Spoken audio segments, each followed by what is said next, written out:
Well, the virus has now killed more than 100 people in China, and new cases have been confirmed around the world. So you don't want to frighten the American public. France and South Korea have also got evacuation plans. But you need to prepare for and assume strongly warning Americans to avoid all non-essential travel to China. That this is going to be a real serious problem. France, Australia, Canada, the US, Singapore, Cambodia, Vietnam, the list goes on. Health officials are investigating more than 100 possible cases in the US. Germany, a man has contracted the virus. The epidemic is a demon, and we cannot let this demon hide. Japan, where a bus driver contracted the virus. Coronavirus has killed more than 100 people there and infected more than 4,500. We have to prepare for the worst, always, because if you don't and the worst happens. War Room Pandemic. Here's your host, Stephen K. Bannon.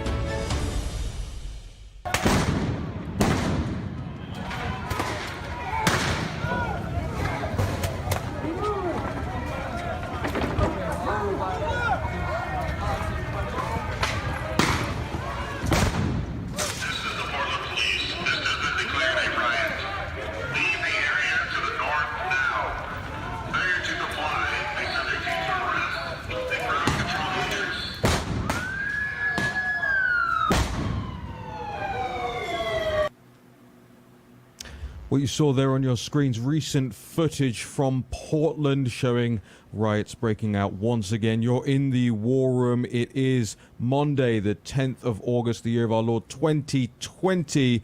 Vish Burra, Jack Maxey, Raheem Kassam broadcasting live here from Capitol Hill on the America's Voice Network, on the John Fredericks Radio Network, on Newsmax later in the day, and blown through the CCP's firewalls, subtitled in Mandarin by G News and GTV. Welcome all to the show. Got a great show lined up for you now, bringing on our guests, Jack Posobiec in this segment, Darren Beattie, Liz Yore, and more. Over now to Stephen K. Bannon. Yeah, Raheem, we thought we'd start the show this morning in Hong Kong about the arrest of Jimmy Lai and 11 prominent dissidents, freedom fighters for democracy, or on Capitol Hill where the president, took our direction on Thursday and Friday and signed these EOs that jam up Nancy Pelosi and the Democrats. But because of the chaos in these urban areas over the weekend, we're going to start in places like Portland, Seattle, Chicago, New York City, in Missouri, where it looks like by defunding the police and backing off federal agents in this kind of lack of participation by the Department of Justice. That's what we're going to have Darren Beattie from talking about the stories in Revolver last week. Where's DOJ? Where are the arrests? But I want to go to Posobiec first. Jack, we got this footage from people about what happened over the weekend. There's more footage coming in. You have from New York City to Chicago. You have a convergence too of just the basic violence and gang violence now with Antifa, and some of these cities are starting to implode. Walk us through your take on this, because you've been out in Seattle covering this and in Portland. Tell us what's going on. Yeah, Steve, what we're really seeing now is a complete unraveling of the rule of law in these cities, and it's amounted to essentially a normalization of this type of activity. Americans are now suddenly getting used to seeing this play out night after night in major cities in the United States, major population centers like New York City, like Portland, like Seattle, where this violence has grown and grown. Chicago just last night, where this amount of violence has gone almost completely unchecked. And when I say unchecked, I don't mean that there are individual police officers out there, but the amount of response that should be given to these in terms of National Guard deployments has just not been seen, because the political leaders have decided to essentially allow these mobs, these looters, and in many cases, political anarchists to run rampant in the streets. And then, of course, we're also seeing on the back end that DOJ is not going in and putting forward significant indictments and cases against the leaderships of these organizations. Now, we are seeing stuff on the front lines in terms of Operation Legend. You did see a major Chicago gang roll-up just last week. But at the same time, it really does feel like we need some sort of larger solution to this. And that's why you're starting to see, even all the way out in New York City, they just hit their 1,000th shooting victim. New York Post has the story of the year. That's double for where they were in the past 2 years. People are moving out of the Upper West Side, Steve, which is not, it's known for, being one of the more stable, family-centered areas of New York City. It's not exactly known for its crime. People are moving out of the Upper West Side. Here's what I do. I want the War Room posse, Raheem, Vish, Jack, with Posobiec, to go through the scale of this thing. I mean, you had the NYPD back down the other day from arresting a Black Lives Matter guy. They basically backed down after a couple hours standoff. You saw all the murders and shootings last night in New York, in Chicago, complete anarchy. You've got with looting and street violence in Seattle, in Portland, in Missouri.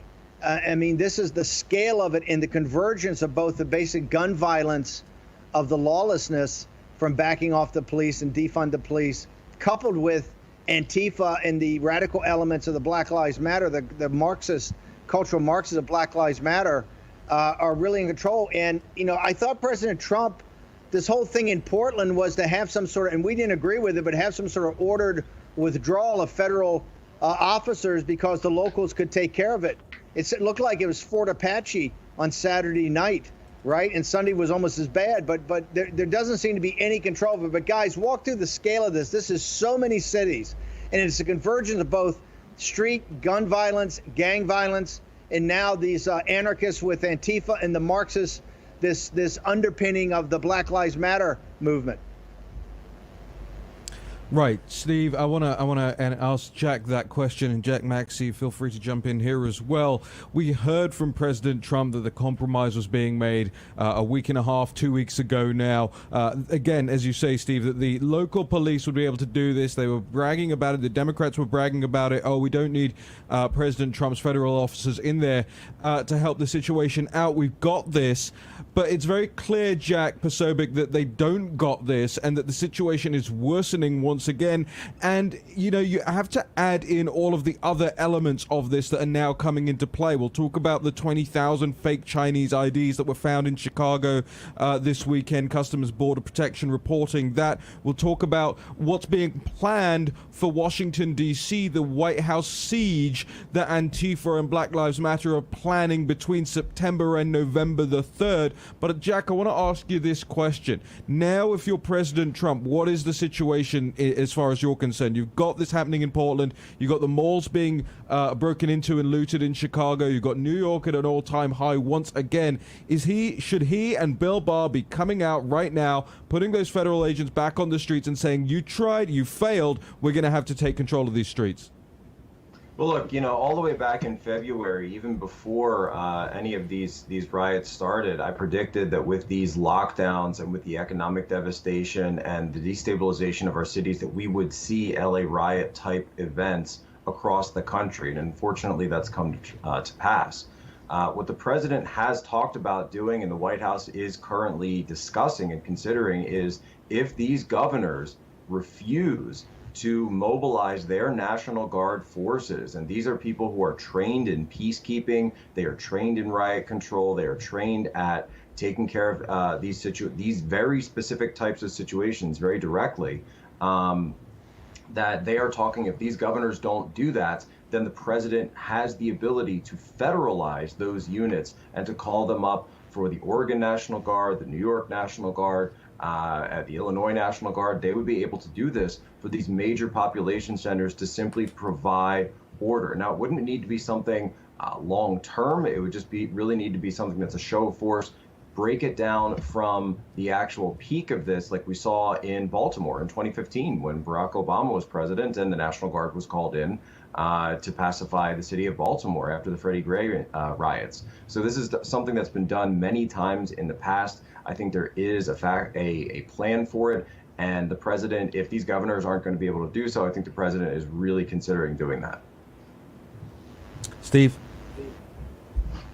No, but we're going to have Beatty on here for a second of where the DOJ is. But you talk about that, Jack.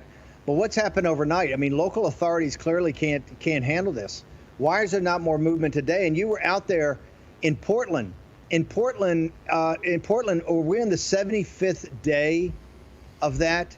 Are we on the 75th day of this Antifa revolt where we pulled federal troops? I mean, after they've been there for 75 days, they think they're a permanent fixture. I mean, how are you going to dig them out? How are you going to dig them out now when they've got their hooks into the place? Right. So the individuals out in Portland, and just to point out, I was in Seattle, but then I've been covering Portland as well.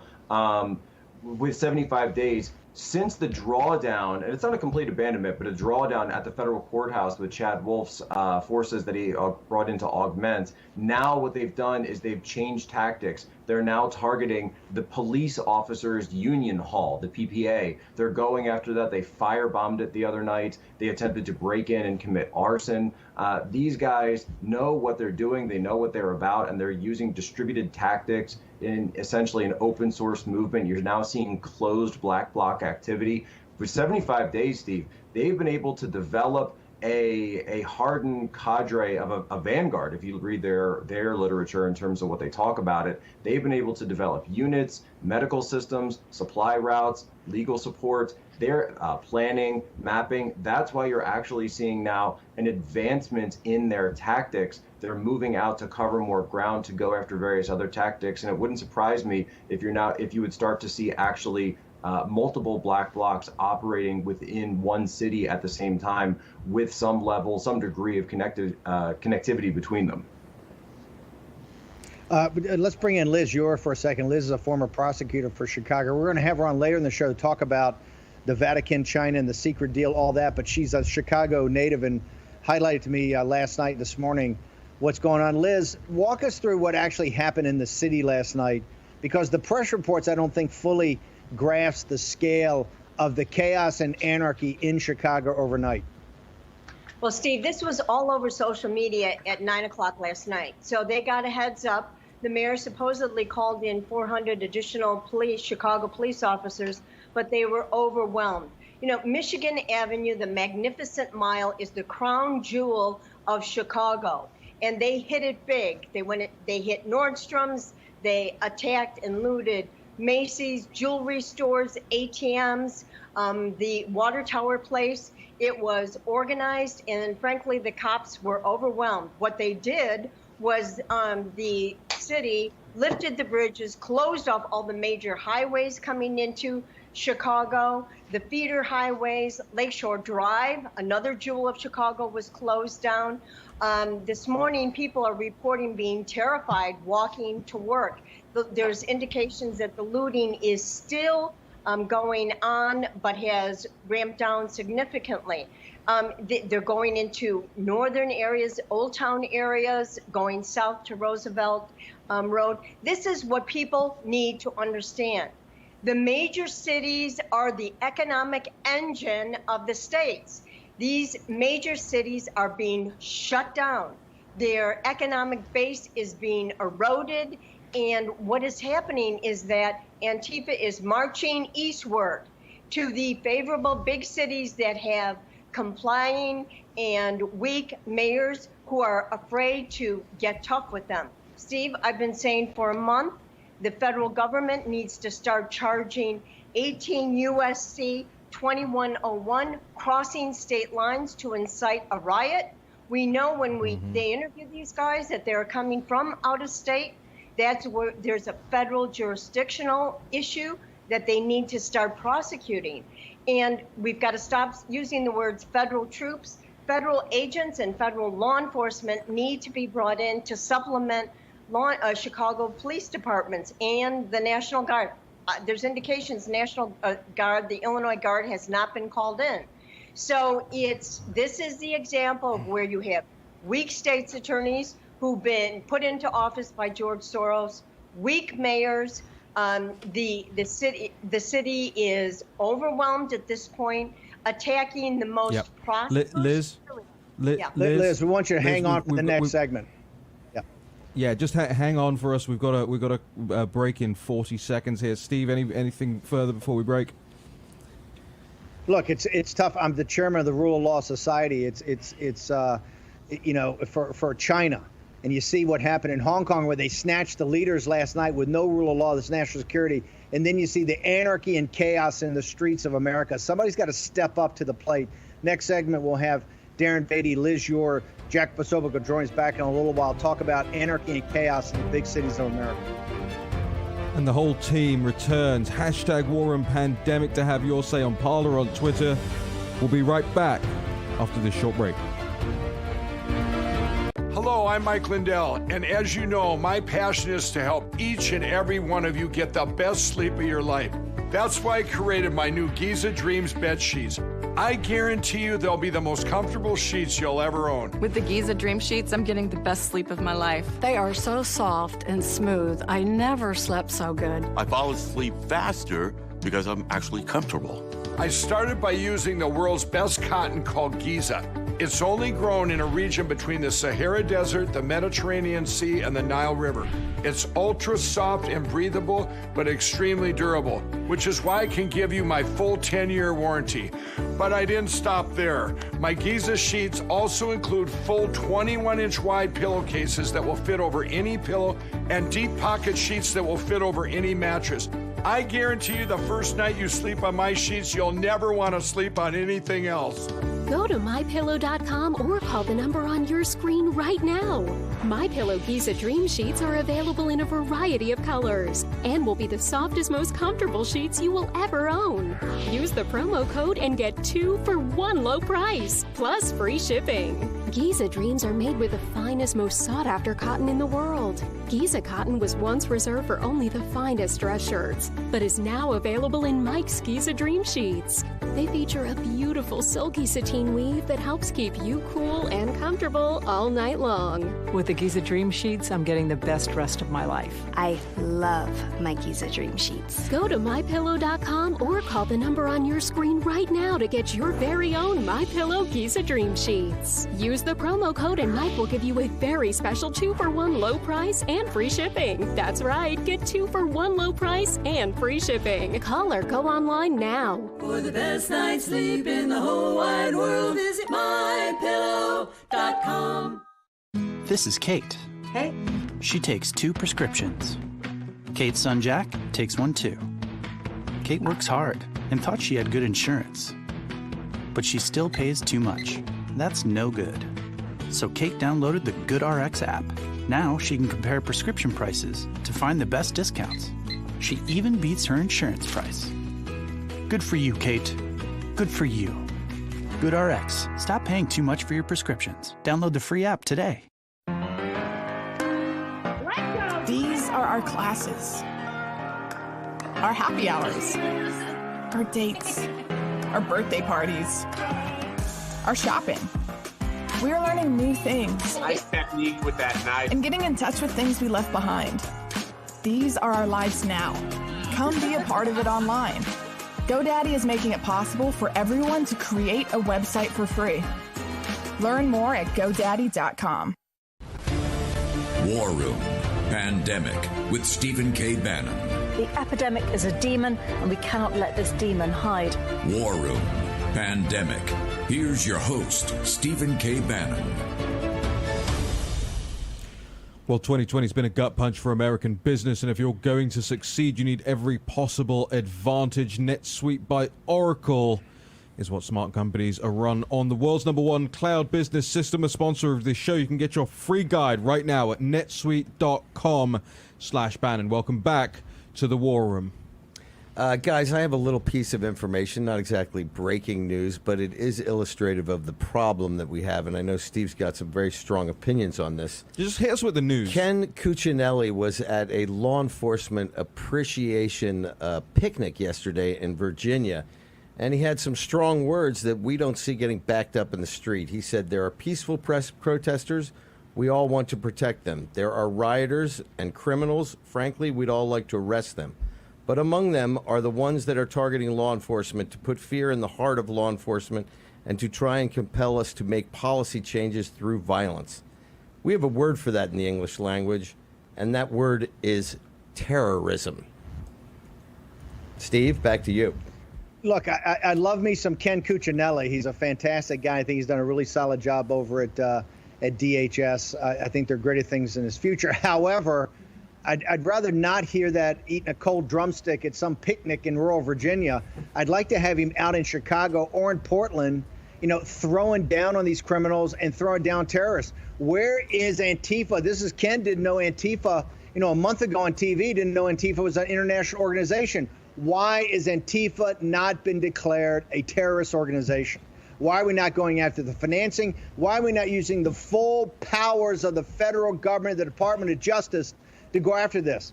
This is ridiculous. This is embarrassing. How can we stand up to the rest of the world? How can we stand up to the Chinese Communist Party and talk about the rule of law when our streets are lawless and we've got elected officials that are exacerbating the problem in these big cities? This is why it's incumbent upon the DOJ, the White House, to get on top of this. I want to go back to Liz Yore and ask you that question before I bring in Darren Beatty for a moment. Liz, I want to go back to this thing about interstate lines. We've talked about this now for months when this first started. I think it was Steve Cortez or somebody about Chicago, about people crossing interstate lines to cause this havoc. How come this has not been done yet? How come there's been no push in your mind as a prosecutor? And do you see anybody in either DOJ or even the Attorney's General office in Illinois or the city prosecutor, is any law enforcement at all backing up the police and trying to make some mass arrests here? No, Steve, I don't. Full disclosure, I have never said this publicly. My father was the prosecutor of the Chicago 7. I had a ringside seat of the riots in Chicago in 1968. He charged the 8 defendants with crossing state lines to incite a riot. There should be assistant U.S. attorneys on the street every night looking at what's happening. There should be war rooms in every United States attorney's office working together with local law enforcement. Look, I know that prosecuting under the federal government is the one thing that is going to stop this madness and this violence. But it's going to take guys with guts, tough prosecutors to get in there and charge, keep these guys behind jail, find who's funding these terrorists, and start prosecuting. We cannot just talk about it or let the state, it's a recycle. They come in one door and out the next door in 12 hours, and they're back on the street throwing Molotov cocktails. The federal government has to lead the way. And I'll tell you, the people are expecting and understand that it's the federal government that is going to have to restore order on the streets. We talk about these task force. The federal, state, and local law enforcement will start using these task force to bring order back into the streets and charge these guys under federal laws, get them behind bars for the rest of their lives. Everybody is backing off and being afraid. I saw this firsthand. I know what it takes to bring order in the street. It is cops and it's prosecutors working together and then charging them. This is going to continue unless we have some tough prosecutors stepping up like they did in the late 1960s. Liz, hang on for 1 second. I want to bring in Darren Beatty. Darren, I told you came on the show, I think, a couple of weeks ago about Revolver had this story about DOJ. And remember, we're huge Bill Barr fans. What Bill Barr's done in putting the Chinese Communist Party on notice has been extraordinary. He's been, I think, a terrific attorney general. It was the reason I was so shocked when I read that article and actually reached out to you and said, hey, have you seen this thing? Can you help me interpret it? Walk us through what Revolver said, I think it was 2 weeks ago, about what's the problem at DOJ and why is there not more activity? Why are they not the tip of the spear, like Liz said, in organizing this and starting to put guys, starting to arrest people, starting to panel grand juries, starting to put the bad guys in jail? What's the problem? Well, that's a great question. And all of this discussion about Cuccinelli, ultimately the question is, who's at the top? Who's making the calls? And the Revolver news story that you referred to suggests with multiple sources that Barr is actually a little bit scared to take the aggressive action required, which would, as your previous guest noted, involve serious prosecutions. And there could be a number of reasons for that. It could be an issue of institutional insurrection. As we know, the DOJ is a kind of swamp stronghold, and there could be a lot of resistance to any strong action taken on the part of Barr. Nonetheless, what we need right now is not complaining about what the left is doing, not complaining about what Antifa is doing, but taking a very serious, critical look at what people on our side need to be doing right now. let me ask you. Bill Barr has been a warrior, and we've been a huge, we're huge Barr fans. Particularly about what he's done against the Chinese Communist Party and other things that he's worked on very, very heavily. How can he possibly be intimidated? Walk people through. What do you mean there's a insurrection potentially in the Justice Department and resistance to actually doing what Liz Yore says is getting U.S. attorneys, assistant U.S. attorneys on the street in situations like last night in Chicago, working with police, working with federal law enforcement to actually start prosecuting people? What do you mean there's an insurrection? Well, look, I mean, in order to take strong action, such as we're calling for, you need institutional buy-in on the lower rungs. We know that, FBI is not fully on board with the president's agenda and such. In fact, Revolver had another exclusive showing a bunch of FBI agents literally taking a knee for violent Black Lives Matter protesters. And so I could imagine Barr might have a fear that if he were to go out on a limb and take serious action here, you would have aggressive coordinated leaks and all types of efforts on the lower levels to sabotage the effort, make him look bad, and then possibly have him out to dry. So, I mean, that suggests that ultimately the real leadership needs to come from even higher than him if we're going to expect any action such as what's required. Darren, hang on one second. We'll run out of time. I want to bring Liz Yore back in. Liz, does that make sense to you? Is that why you think you see this lack? And it's across the country. You don't see it in Portland. You don't see it in Seattle. You don't see it in Chicago, New York City. You don't see really an engagement, it looks like, by the U.S. attorneys to take the lead here. Is what Darren Beatty's and what the guys at Revolver are saying, do you think this could be correct at the Justice Department itself? People in the Justice Department don't want to be aggressive here? Yeah, I think that may be true. All you need are a few U.S. attorneys who have the guts. And I would suggest, when I was working child exploitation cases and the FBI wasn't cooperating with me, other law enforcement agencies like ICE, Homeland Security, they stepped up and they have the ability to do the same kind of investigation, testify before the federal grand jury. You go where you have the support. And so, if the FBI is not in on it, you find the U.S. attorneys. There's got to be U.S. attorneys around this country that are willing to investigate and prosecute these cases. Get together, you're brave, you're few, you're bold, and start prosecuting. And stop. I agree. The FBI may not be all in, but we've got to be martyrs for our country, right? We've got to step into the But Liz, when you talk about the FBI, we just stood down ICE, and we just stood down Customs and Border, and we just stood down other federal agents related to DHS in Portland. They were the target of this, and our belief on the show was that you couldn't back those guys down because it was going to be a big victory for the Antifa terrorists. So how do you say that go? Do you believe that DHS has been fully emboldened here to take dramatic action? I think the troops, I think they're terrific. I think those guys didn't want to leave. I know for a fact that they're willing to restore law and order. It probably has to come from the very top, from the president. The people are begging for their cities to be restored to peace and order. You find the men and women who are willing to do that. You build together war rooms in every state so that you can prosecute these guys and gather much needed intelligence, share that intelligence, and start, restoring. It's not going to happen overnight, but you've got to organize and have a sense of this is our mission.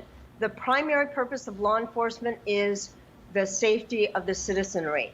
And at this point, Liz, hang on. Can we ask we want all three of you guys to stay on for the next segment. Please stick with us. Raheem? Yeah, please stick with us, guys. We've still got more to cover here. Got more questions for all of the team. Jack Maxey, Vish Bora, Jack Posobiec, Liz Yore, Darren Beatty, Stephen K. Bannon, Raheem Kassam. You got a packed house here for #WarRoomPandemic, and we're live following your comments in the live stream on Facebook, on Twitter, on Parler, on YouTube. Make sure you're getting stuck in and sharing. Hashtag War and Pandemic returns in just a moment.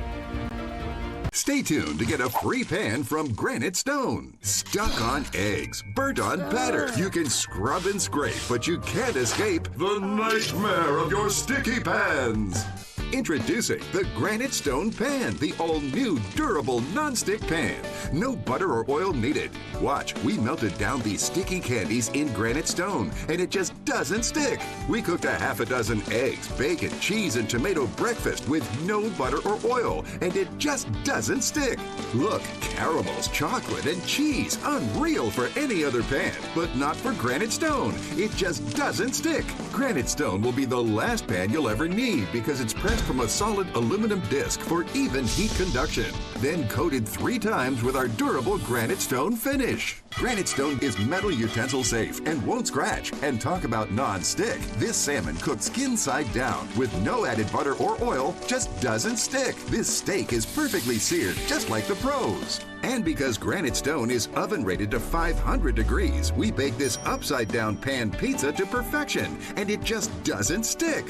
Fire Flambe Delicious Cherries Jubilee. Plus it's PFOA free and 100% dishwasher safe. Call or go online to get your Granite Stone pan for the special TV discount price of just $19.99. Granite Stone is so durable it comes with a 10-year warranty. And with every order, you're going to get a Granite Stone single-serve egg pan absolutely free. It's the perfect size for personalized eggs, omelets, or frittatas that slide right out. It makes the best bacon, egg, and cheese sandwich quick. Yours absolutely free. We'll even ship your entire order free. That's right, free shipping. You get it all, an incredible value. Here's how to order. To order, call 1-800-850-0237. That's 1-800-850-0237, or order online at buygranitestone.com. That's 1-800-850-0237. Call now. Hi, Hunter Ellis here for Night Hero Binoculars by Atomic Beam. These binoculars let you see anything, even in pitch black darkness. Gotcha. The secrets are powerful wide-angle atomic beam laser that reveals objects up to 150 yards away, hidden by darkness. During the day, Night Hero gives you 10 times magnification, and when the sun goes down, press the Night Bright button to see clearly in the dark. Light up garbage-eating critters, or spot thieves before they even get close. Call or click now and get Night Hero binoculars with laser illumination technology for just $39.99. You'll also get a protective carrying case, yours free. Order right now and you can double it. Plus, get our best-selling atomic beam flashlight, just pay separate fee. We'll even ship them to you free. You can get it all, but you have to order now. Call 1-800-788-1008. That's 1-800-788-1008. Or visit BuyNightHero.com. That's BuyNightHero.com. Order now.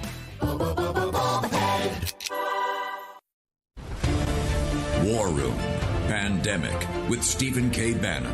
The epidemic is a demon, and we cannot let this demon hide. War Room Pandemic. Here's your host, Stephen K. Bannon. Well, in turbulent times, you need every possible advantage, and one of those is NetSuite by Oracle, a sponsor of the show and the world's #1 cloud business system. Smart companies run on NetSuite because NetSuite gives you the visibility and control over your financials, your HR, your inventory, your e-commerce, and more. Everything you need all in one place. Whether you're doing $1 million or hundreds of millions in sales, NetSuite lets you manage every penny with precision. With NetSuite, you have the agility to compete with anyone, work from anywhere, run your whole company right from your phone. So join over 20,000 companies who trust NetSuite to make it happen. NetSuite surveyed hundreds of business leaders and assembled a playbook of the top strategies they're using as America reopens for business. So get your free guide. 7 actions businesses need to take now, and schedule your free product tour at netsuite.com/Bannon. That's a free guide and free product tour right now at netsuite.com/Bannon. Welcome back to the War Room. Got a packed out War Room here this morning. I'm going to throw it over to Steve right now. Steve? Breaking news that came out of Chicago you want to update us on? Yeah, it just sort of shows you the ridiculous nature of their enforcement in Chicago, Steve. They had Mayor Lori Lightfoot actually personally went and intervened at a beach party that was going on Montrose Beach. She writes in Twitter, "It's called a pandemic, people. This reckless behavior on Montrose Beach is what will cause us to shut down the parks and lakefronts. don't make us take steps backwards. Then she further gets lauded by Pritzker, who says that it's a demonstration of what we've seen in the numbers, which is that young people are not taking this seriously. And unfortunately, we see that the numbers of young people contracting COVID-19 are going up. He praised Lori Lightfoot for taking action and breaking up the beach party while the city burns.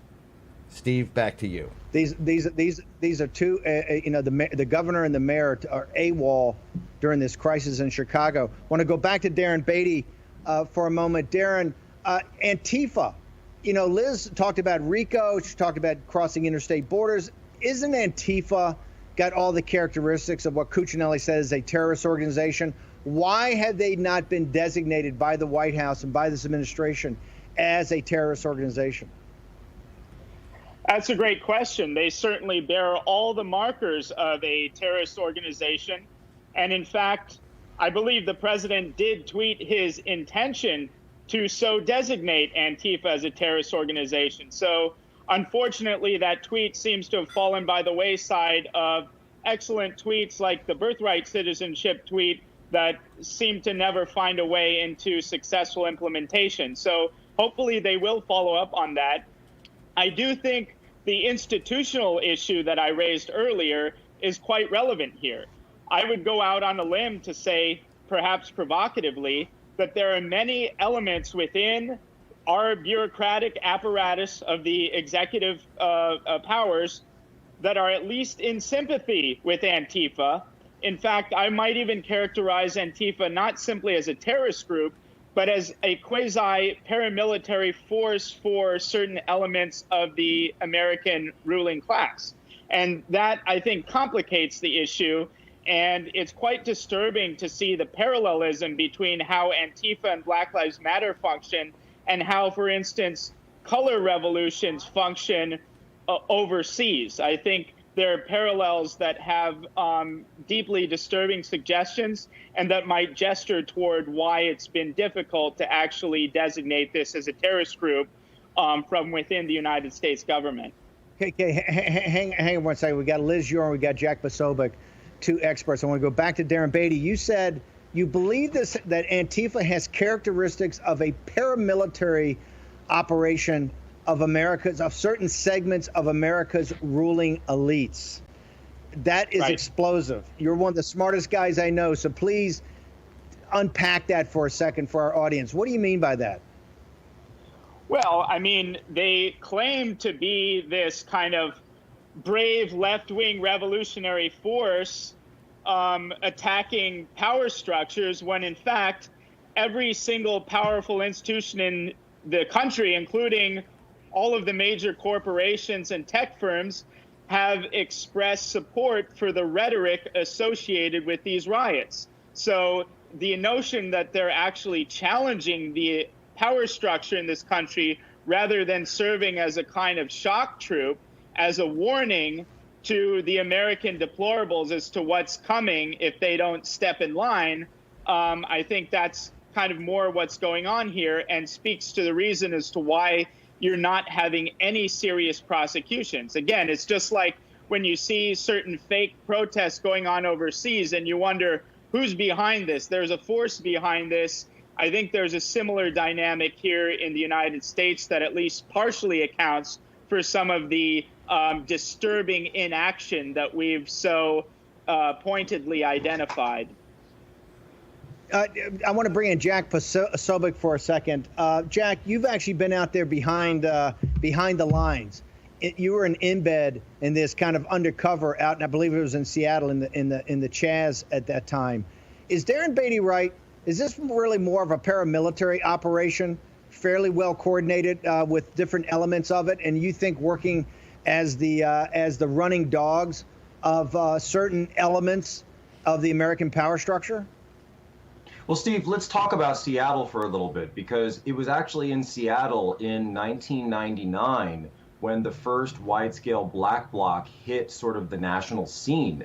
But what was that black bloc protesting? It was protesting the WTO. It was protesting globalization. And at that point, that was actually when China was brought into the WTO.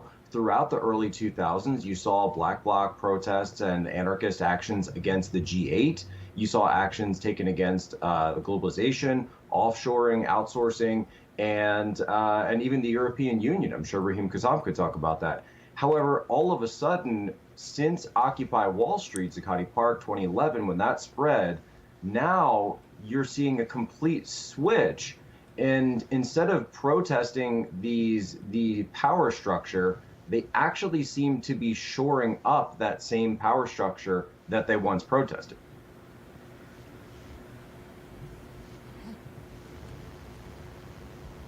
Do we still have Steve? Yeah, did we lose Posobiec? No, I think there may have been some communication problems between the two of you guys Skyping in here. But Jack did mention something that I wanted to pick up on really quickly, and that's the international element to all of this. Steve, you mentioned in the last segment that Cuccinelli didn't know that Antifa was an international organization, that it had its roots internationally, that it had cells internationally, that it operates internationally, that it works hand in hand internationally across all of its different forms and entities all over the Western world. The other thing that we're missing here to all of this is the same thing that we were missing originally, the same thing the Trump administration was missing when having such problems going after TikTok and WeChat, is looking at precedent internationally to tackle Antifa. If you go through some of the German states' reports in the last couple of years about far left terrorism, you will find very clear evidence of Antifa terror activity, and as Darren Beatty mentioned, also just talking about the paramilitary element of all of this, not just in its history, not just its roots, but today. And that's what the Trump administration should be doing. The TikTok and WeChat executive orders that the president released last week leaned heavily on what India had done and the reports coming out of India on China and tech. What they need to do is go through the reports coming out of Europe, the European Union, and Germany into Antifa and their paramilitary status and the hard left terrorism that you see day in and day out there, and use that in the executive order to prescribe Antifa as a terrorist organization, Steve. Darren Beatty, is what Raheem's laying out, is that the case that you're making, that this is actually an international terrorist organization and used as a paramilitary action here in the United States? Well, yeah, it certainly operates internationally, and people who are politically active in Europe might be more kind of intimately familiar with the kind of hard-nosed operations of the Antifa groups that have come to our shores with a kind of vengeance. I think it would be great to designate them as a terrorist group, but I think the disturbing connections between Antifa and the government structure itself, at least in terms of sympathies, indicate that there are pretty severe bottlenecks to anything seriously being done. And actually, what I almost anticipate is something like, leading up to the election, the left will turn off the spigot. It's as a message, like a mafia message. It's a nice cities you've got there. It would be a shame if this happened again. We can turn it off. Trump can't turn it off. We can turn it off. And I think they will send that message leading up to the election, indicating that this is not just some kind of chaotic, amorphous structure. This is quite controlled. It's controlled for a purpose, and it's deeply connected with certain elements of the American ruling class, and has a presence within the government itself. Darren, thank you very much for joining us. Very insightful. I want to turn back to Liz Yore. We got a couple minutes in this segment. Mark me on the time, Raheem. Liz, to get serious and get tough about this, if we're Darren Beatty saying, hey, there's guys in the Justice Department, even institutionally, don't want to do this. You mentioned war rooms at the local level. Would a war room be driven by the U.S. attorneys? Put us in the room. Who's in there and what are they doing? And how important is DOJ in leading that effort? Yes, the U.S. Attorney's Office would run it like they do in major drug cases, in pedophilia cases. They work with local law enforcement, and they share information. No more spigots, no more silos. They're sharing their information. They also have to start charging the funding sources. Right now, Antifa and Black Lives Matter are, chic, cool. That's got to stop. And once you start charging and following the money, it becomes no longer cool for the big corporations and the big law firms to fund these terrorist groups. So, first of all, label them as terrorist groups. Secondly, follow the money. Thirdly, charge them under federal and state law and be creative and tough. And also, whether it's a conspiracy case, they know where the money's coming from. I certainly hope the federal government does. If they're spending so much time in their intelligence chasing hoax Russian theories, they better stop and start looking at Antifa. But I'm convinced that there are local law enforcement and federal authorities who have a sense of how the structure is built. There's a lot more work that has to be done. They've got to do this and coordinate across the United States, because then they will be able to anticipate what's the next big city that they're going to hit. Now, another word about Occupy Wall Street. It was many of the people who were supporting it, Jeff Sachs, Joe Stiglitz, Naomi Klein, a year or 2 years later are showing up at the Vatican and pushing the Vatican's agenda with China and the Vatican's agenda with climate change. So they are linked, and they're linked in the world order of pushing the elite agenda by creating chaos and terrorizing the deplorables. So we need law enforcement to be brave and step up. Liz, we're going to get you back on later to talk about the Vatican. I want to thank you very much for giving us an update in Chicago. Raheem, back to you. I'd love Jack Posobiec to stay over. Got a question to him in the next segment. Yeah, Jack, if you could stay over, that would be fantastic. Thanks to all the guests in the first part of the show today. When we come back, more of Stephen K. Bannon, Vish Burra, Jack Maxey, Raheem Kassam, Natalie Winters joins us in studio as well. Hashtag War Room Pandemic returns with more from you guys in the chat after this break. Do you have any idea how your mattress affects your body and how well you sleep? Is it too hard or too soft, causing you to wake up with sore shoulders, back, or hips? Are you uncomfortable because you're too hot or too cold? Now you can get the total body support you need and the better sleep you want with the new MyPillow mattress topper. Hello, I'm Mike Lindell. When I invented my new MyPillow mattress topper, I made it to have everything you'd ever want in a topper. My mattress topper helps give you the support you need, helps relieve your pressure points, and regulates your body temperature for you as an individual. It comes with a 10-year warranty. You can wash and dry the cover. It's made in the USA, and I back it with my 60-day money-back guarantee. Go to MyPillow.com or call now to get your very own MyPillow mattress topper. Use the promo code and Mike will give you 30% off and 2 standard MyPillows absolutely free. Order now. MyPillow topper delivers on its promise to give me a better night's sleep. I can sleep all night through, and it's a miracle for me.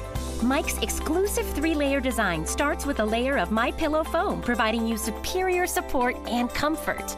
The second layer of transitional foam evenly distributes body weight and helps relieve uncomfortable pressure points for optimal comfort. Mike's ultra-soft outer layer is a patented temperature-regulating cover that helps keep you at your ideal sleeping temperature all night long. Unlike other sleep systems costing thousands, the MyPillow mattress topper takes comfort to a whole new level without any wires, remotes, or moving parts. Call now or go to MyPillow.com to order your MyPillow topper. Use the promo code to save 30%. When you do, Mike will give you 2 of his standard MyPillows absolutely free. That's right, 2 standard MyPillows free and 30% off your MyPillow topper today. Order now. I personally guarantee it's going to change your bed into the most comfortable bed you'll ever own. For the best night's sleep in the whole wide world, visit MyPillow.com. You hate coming home to a dark house, and leaving lights on all night drives utility bills out of sight. You need the Bell & Howell Bionic Spotlight, the outdoor motion sensor light that turns on the instant motion is detected and turns off when the motion stops. Bionic Spotlight is solar powered, so there's no expensive wiring or batteries to change. The instant the motion sensor detects movement, Bionic Spotlight triggers 8 high-intensity LED lights that shower the entire area with light and then shuts off 30 seconds after it stops. So you can spend hundreds of $25 and an outdoor lighting system. Or you can get the motion-activated Bionic Spotlight for just $19.95 with free shipping. Bionic Spotlight is backed by our 5-year warranty. But wait, if you order right now, you can double the offer and get a second Bionic Spotlight. Just pay a separate fee. And when you call, ask about the contractor's discount on the complete 6-light home value set. Here's how to order. Call 1-800-486-4451 or go to BionicSpotlight.com. That's 1-800-486-4451 or order online at BionicSpotlight.com. War Room Pandemic with Stephen K. Bannon. The epidemic is a demon, and we cannot let this demon hide. War Room Pandemic. Here's your host, Stephen K. Bannon. Okay, welcome back to the War Room, broadcasting live from Capitol Hill. I'm Raheem Kassam, Jack Maxey by my side. Got Natalie Winters joining us in the next hour. Vish Bora, Jack Posobiec, Stephen K. Bannon. Jack, we wanted to keep you on because there's a whole lot to get to here as well. But one of the things that I wanted to ask you first and foremost, then I want to throw it over to Steve and get your thoughts on all the rest and from the Chaz and so forth. But I wanted to ask you about this siege. I mentioned this siege in the first couple of blocks of the show. I realized after I mentioned it that people wouldn't necessarily know what I'm talking about, because I then went and looked at it on social media. There's not a whole lot out there about it. Certainly no articles have been written about it, but I'm sure you can expect one at the National Pulse later on today. Jack, what is this White House siege that is being planned? Who is behind it? Is this a real thing, or is this just some Twitter accounts making empty threats? Yeah, well, Raheem, what we saw yesterday on Twitter was an account called Adbusters. And for those who may not have been around 2011, remember the Occupy Wall Street movement, which was really the first large-scale anarchist protest over the past 10 years. This Adbusters organization is actually the organization that was behind the original Occupy Wall Street, New York City, Zuccotti Park. They've specifically now called for a siege to begin of the White House in Washington, D.C., to begin on September 17th. Now, why is September 17th a significant date? That is the exact anniversary. It's going to be the 9th anniversary of the start of Occupy Wall Street in Zuccotti Park 2011. So they're going back on the same day. They're calling for it to last for 50 days. That means through September, through October, and through the election itself. So they are taking this all the way forward to the White House, and I predict that we're going to see, just like we saw in the original Occupy Wall Street movement, more occupations that take place around the city, as this gives essentially inspiration to other copycats to be able to do the same. It's really calling in some of the big guns in terms of this. It is a decentralized open source movement, anarchists and the Antifa. However, having somebody, a huge name like this, Adbusters, come back into the mix now, this is huge, and it really shouldn't be overlooked. Steve? This is huge, Raheem, because Andrew Breitbart's last great work before he passed away, in fact, he died in the middle of us filming a movie called Occupy Wall Street, or Occupy Unmasked. It was about the movement. Andrew Breitbart ripped the mask off him, that these were just kids, flower children that were upset about the financial crisis of 2008, and really got down to the radical elements of it. He drilled down, and I got to tell you, Adbusters drove that entire, and that was a group of hardcore, leftists, a lot of entrepreneurs who had made money, but there were serious people in back of that, and that's why that movement is really a forerunner to this. So this siege is something you just can't dismiss. Let's go back to last night, Raheem. Liz Ure told us it was social media that got this rolling about organizing this at 9 o'clock. That's why in the next hour, we're going to talk about tech and China and the CCP and all of that. This is being organized at a very serious level. These are just not kids out there that are protesting Mr. Floyd's murder in Minneapolis. This is an organized global effort. And hey, remember, we don't believe in conspiracies whatsoever, but there are no coincidences. That's why this thing is well organized, and it's building momentum. And at the top level, this has to be dealt with now. You can't kick the can down the road. This is not about tweets. This is about action, action, action. Jack, put us in the middle. You're out there in the Chads. What type of action, both from law enforcement and from prosecutors, work against these people? Well, Steve, you need twofold, I should say.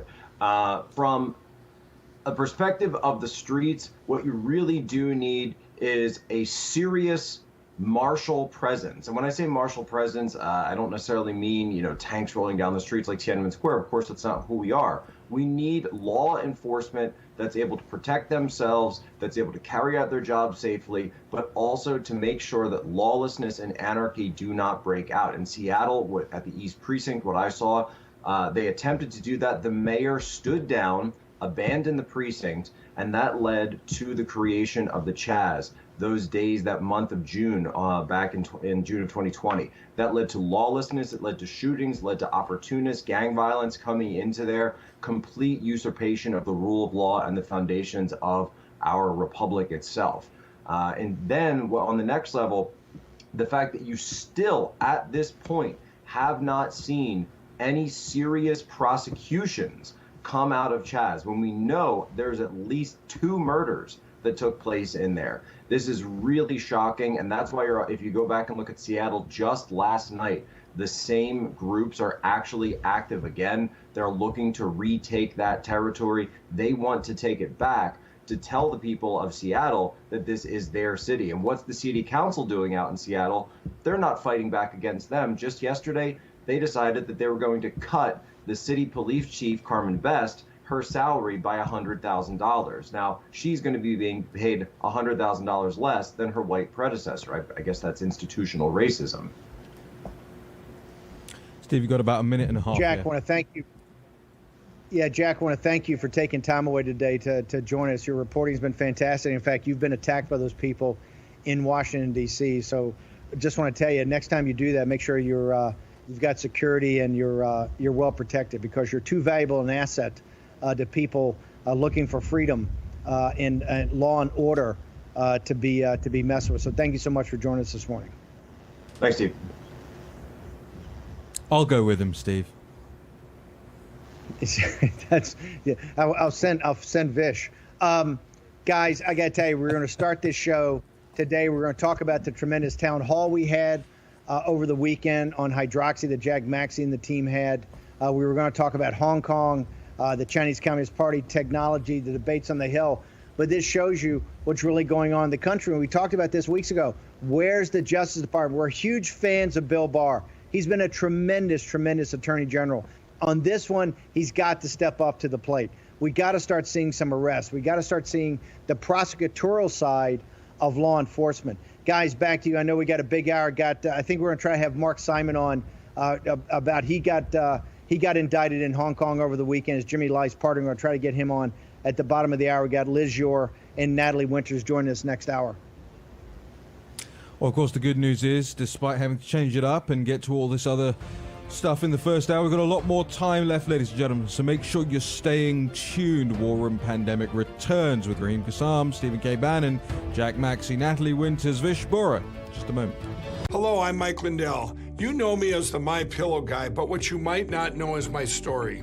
I've spent years writing my memoir, and it's finally done. Before this terrible pandemic came upon us, I had already wrote, I dedicate this book to anyone looking for hope.